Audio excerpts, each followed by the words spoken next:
उत्तर प्रदेश के सुदूर इलाकों में बसा एक छोटा सा गांव अंधेरी बारी। कहने को तो ये एक सामान्य गांव है, लेकिन इसकी एक पगडंडी ऐसी है जहां से गुजरने वाला मुसाफिर कभी अपनी मंजिल तक नहीं पहुंच पाया। गांव के लोग इसे खूनी पगडंडी कहते हैं। लोग कहते हैं कि इस रास्ते पर रात के वक्त हवाएं भी किसी की सिसकियों में बदल जाती हैं। आज हम आपको सुनाने जा रहे हैं उसी पगडंडी की एक ऐसी खौफनाक दास्तान जिसे सुनकर आज भी अंधेरी बारी के लोग शाम ढलते ही अपने घरों के किवाड़ अंदर से बंद कर लेते हैं। हमारी कहानी शुरू होती है आयुष से। आयुष, जो शहर में वकालत की पढ़ाई कर रहा था, आज करीब 7 साल बाद अपने पुश्तैनी गांव लौट रहा था। उसकी दादी की तबीयत बहुत खराब थी। गांव पहुंचने की जल्दबाजी में उसने आखिरी बस तो पकड़ ली, लेकिन नियति को कुछ और ही मंजूर था।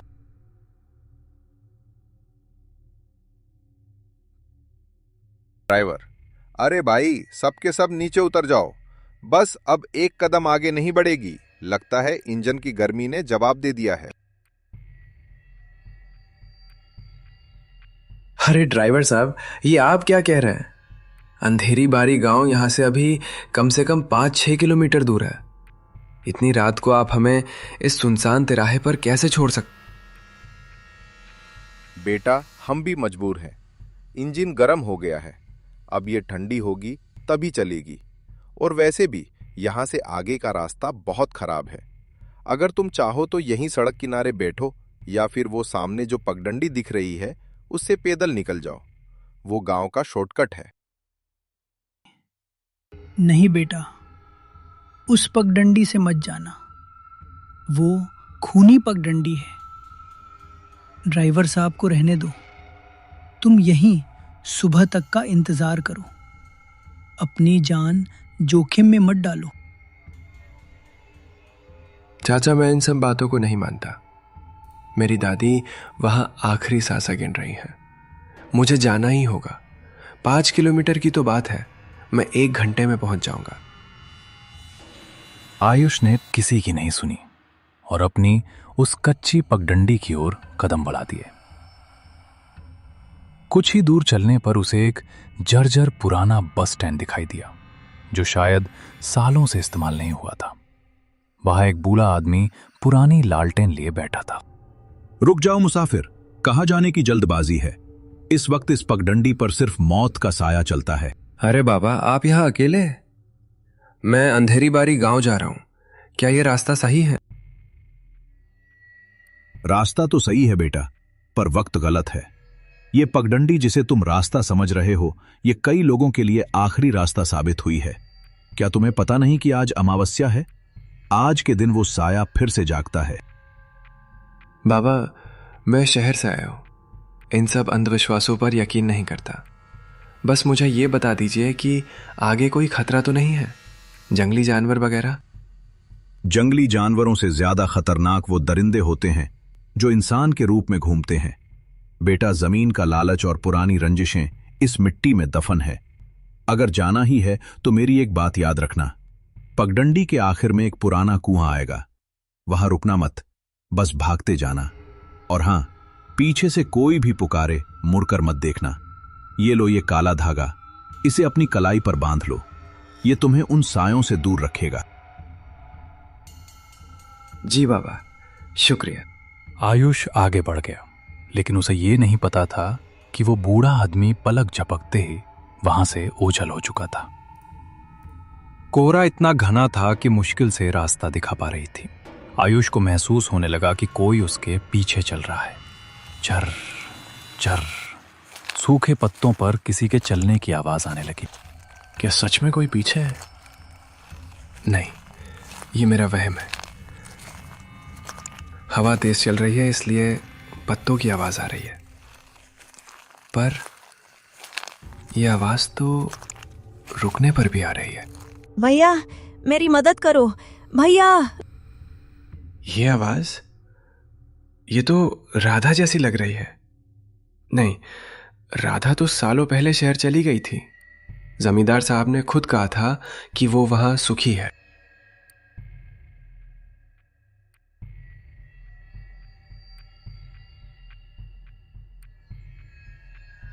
कालिया, सुना है वो शहर वाला लड़का राधा का भाई आयुष पगडंडी पर पहुंच चुका है। उस बूढ़े चौकीदार ने उसे डराया पर वो नहीं रुका।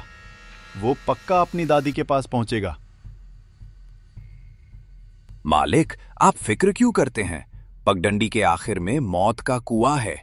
मैंने झाड़ियों में छिपकर उसका इंतजार करने का मन बना लिया है। जैसे ही वो वहां पहुंचेगा मैं उसे वहीं खत्म कर दूंगा।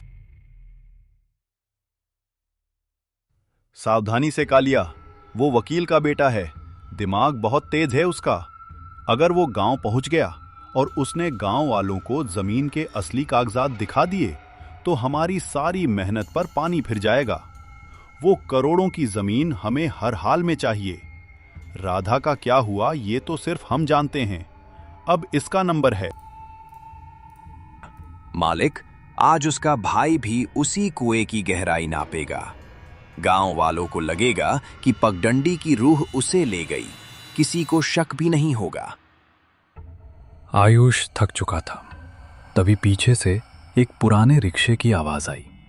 आयुष देखा, एक रिक्शा वाला धीरे धीरे रिक्शा चला रहा है। भैया, अरे भाई साहब रुकिए, क्या आप मुझे गांव तक छोड़ देंगे? मैं बहुत थक गया हूं। बैठ जाओ मुसाफिर। वैसे भी इस रास्ते पर आज कोई सवारी नहीं मिलने वाली। अंधेरी बारी जा रहे हो ना। इस रास्ते पे जो भी आता है वो या तो मौत के पास जाता है या अंधेरी बारी। वैसे तुम हर प्रसाद जी के पोते हो ना? शक्ल बहुत मिलती है जी हाँ, आप मेरे दादाजी को जानते थे, पर आप कौन हैं? मैंने आपको गांव में पहले कभी नहीं देखा। मुझे सब जानते हैं बेटा, पर लोग मेरा नाम नहीं लेना चाहते। इस पगडंडी पर जो भी होता है मैं अपनी आंखों से देखता हूँ। वो राधा, तुम्हारी बहन, लोग कहते हैं वो शहर गई, पर क्या तुम्हें कभी उसकी कोई चिट्ठी मिली?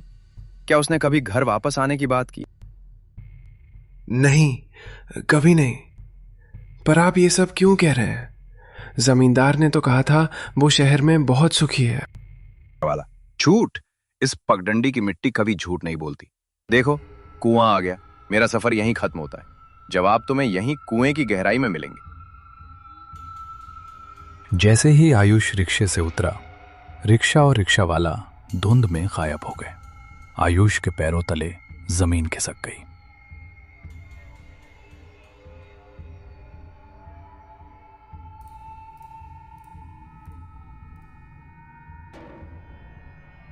आयुष कुएं के पास खड़ा है। तभी कालिया कुल्हाड़ी लेकर झाड़ियों से निकलता है।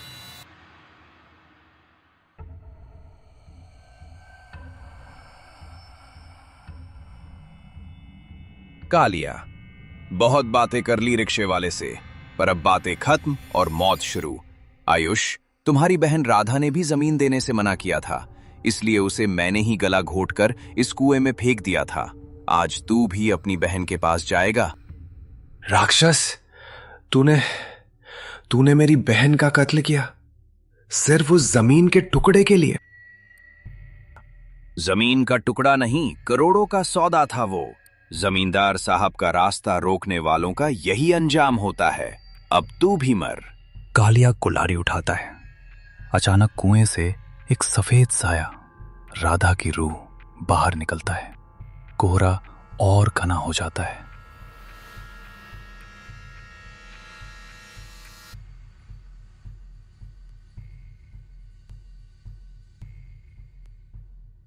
कालिया, आज तेरा हिसाब पूरा होगा। तूने सोचा था कि कुआं चुप रहेगा?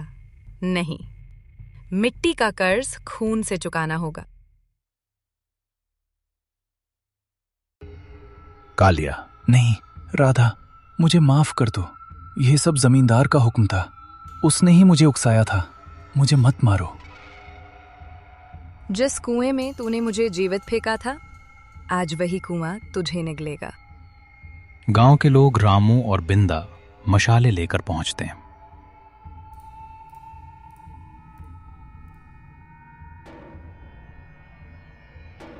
आयुष बेटा, शुक्र है तुम सलामत हो। हमने और गांव वालों ने कालिया का इकबाले जुर्म सुन लिया है। अब ये नहीं बचेगा।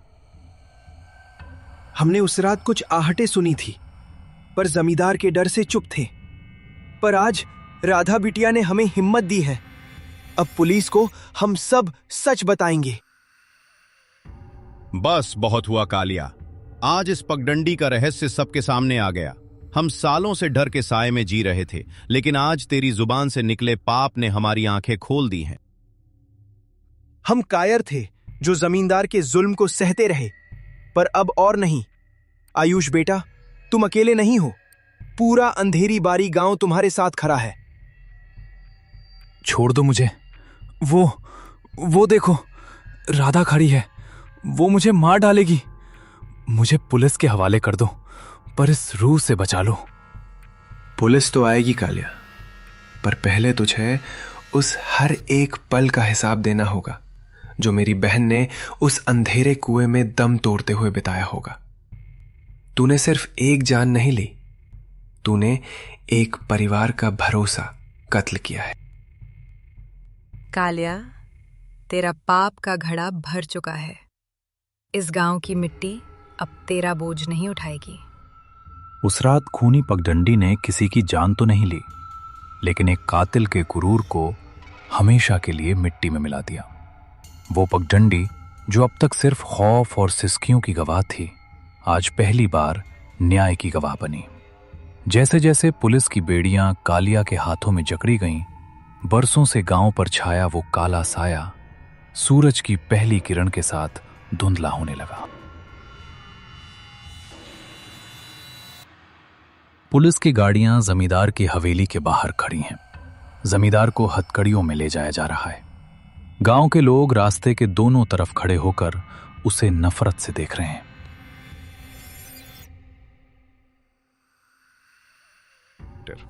आयुष बाबू, आपकी गवाही और गांव वालों के बयान ने जमींदार का खेल खत्म कर दिया है। कुएं से मिले अवशेषों का डीएनए टेस्ट होगा और हम वादा करते हैं कि राधा को पूरा न्याय मिलेगा। शुक्रिया इंस्पेक्टर साहब। आज 7 साल बाद मेरी बहन की आत्मा को शांति मिलेगी।